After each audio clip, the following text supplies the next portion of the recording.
I'm not gonna lie, even if there wasn't a brand new one of these movies coming out very soon, I'd still find a way to throw this movie in there. Because this is one of the most hardcore, scary, effective, bone-chilling horror movies you will ever see in your life. Even if you're someone that hasn't read the book, it's still a bone-chilling movie. And it's a pretty damn amazing one. Let's talk about it. What's up? What's happening? What's going on, everybody? Welcome back to Animation Station. Welcome back to Revenge of 31 Days of Horror. And welcome to my review of the cult classic Pet Semetary from 98, 68? Something like that? I'm sorry, I don't remember the exact date it came out. But the original Pet Semetary. Now, I'm someone that hasn't read the book yet, unfortunately. It's not that I don't want to, I've just been too busy to do so. But from what I've heard, the book is absolutely fantastic, so I hope one day I'll get around to reading it and finally finishing it. Like, that book is extremely long. But let's talk about the movie adaptation. Let's talk about the OG original movie of Pet Semetary.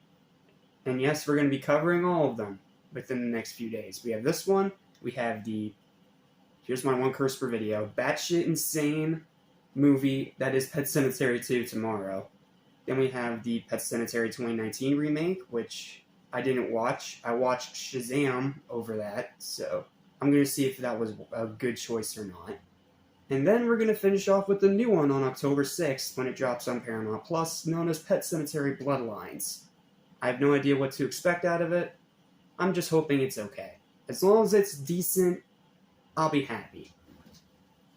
So, let's begin our journey with the OG Pet Semetary. And I freaking love this movie as a horror fan. Yes, I know, not a big fan with critics, I know. But it is a great, haunting, bone-chilling, actually pretty hardcore and scary movie. Yes, it's not super gory or super visually violent, but just the plain concepts and idea, and the story itself is pretty freaking hardcore and scary. So, without further ado, I made a pretty long written review on this one, so just sit back, relax, grab some popcorn, and enjoy. With a brand new installment on the horizon, it's time to take a look at a second franchise simultaneously with our current one for this third 31 Days of Horror marathon, the adaptation of the legendary Stephen King book known as Pet Semetary. After his young son's cat is tragically killed shortly after the family moves into their new house, the son's father, with the help of his new friend Judd, discovers an ancient burial ground that can bring the dead back to life. The cat is revived, but Judd warns the father to never go to the forbidden area of the burial ground, and most importantly, never bury a human there, proclaiming that sometimes dead is better.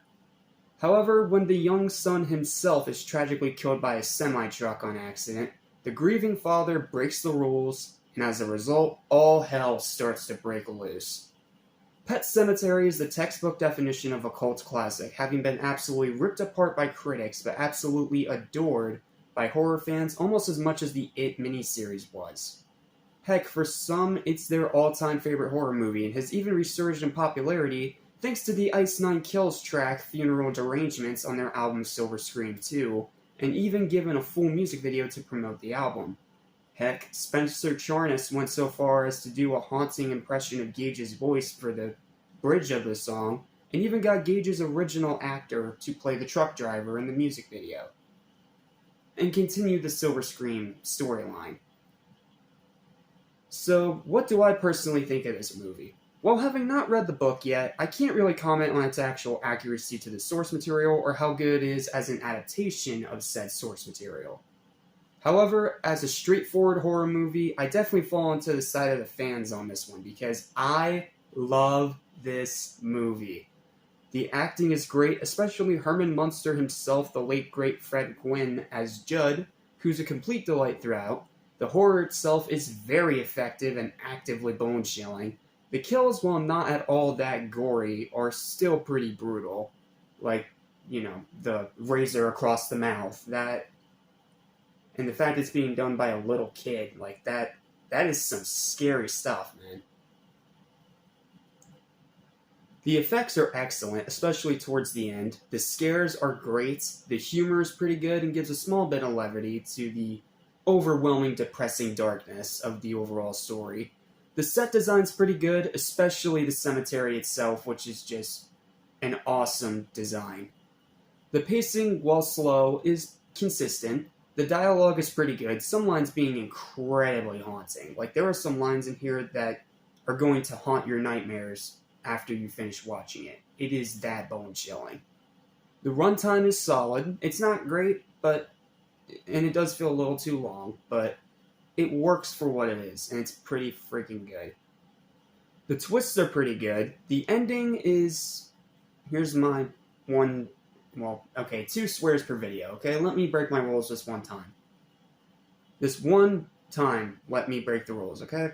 The ending is batshit insane, and the rewatchability is very high, especially during the spooky season of October. However, there's still a few minor flaws that need to be addressed. The beginning does take a bit of time to get going. The characters, while very well acted and likable, are a little bit by the numbers. Like, we've seen characters like this before, it's nothing new. And the writing is... odd. It's not terrible, but it's odd. With some scenes and some parts that feel a bit out of place and don't quite fit into the overall story. You'll understand what I mean when you see it for yourself. That's just minor nitpicks, though. I still love this movie. Pet Sematary is a bone-chilling, effective, haunting, tragic, and very scary horror movie that's more than earned its praise from the fans over the years. And I will not at all be able to understand why the critics ripped it apart so much. Like, seriously, guys. If it's not for you, don't watch it. Plain and simple. It's a fantastic horror movie that's only gotten better with every single watch. Sure, it's not perfect, and I do personally prefer movies like Christine or Misery or Carrie over it. But regardless, it has definitely aged better than most of these Stephen King adaptations, and is far from the worst of that lot. I'm looking at you, Langoliers. Seriously, that movie's so bad. It's an amazing movie, and I really can't recommend it highly enough. It's a bone-chilling and very effective tale of tragedy that's perfect for this very spooky and terrifying time of year. I love Pet Sematary. This is... Sure, it's not one of my all-time favorite horror movies, but I've seen a lot of horror movies, so for me to even call it great is going to be an achievement in its own right.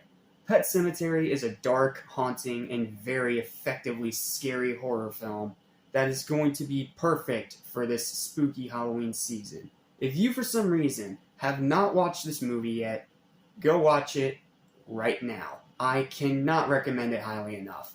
Final verdict for the original Pet Sematary is going to be a high, very well-deserved 9 out of 10. If you have not seen this movie yet, go watch it right now. I seriously highly recommend it. It is scary, it is bone-chilling, it is effective, and even after you finish watching it, it will haunt your nightmares. Especially Zelda. Just... ugh. Zelda. But that's going to be it for this review. Thank you guys so much for watching. Please don't forget to like, share, and subscribe. And, well, time to take the Psycho Mask off, because that's the final horror review for today. But I'll see you guys tomorrow when we cover Bride of Chucky and the insanity that is Pet Sematary 2. See you then. Have a spooky day.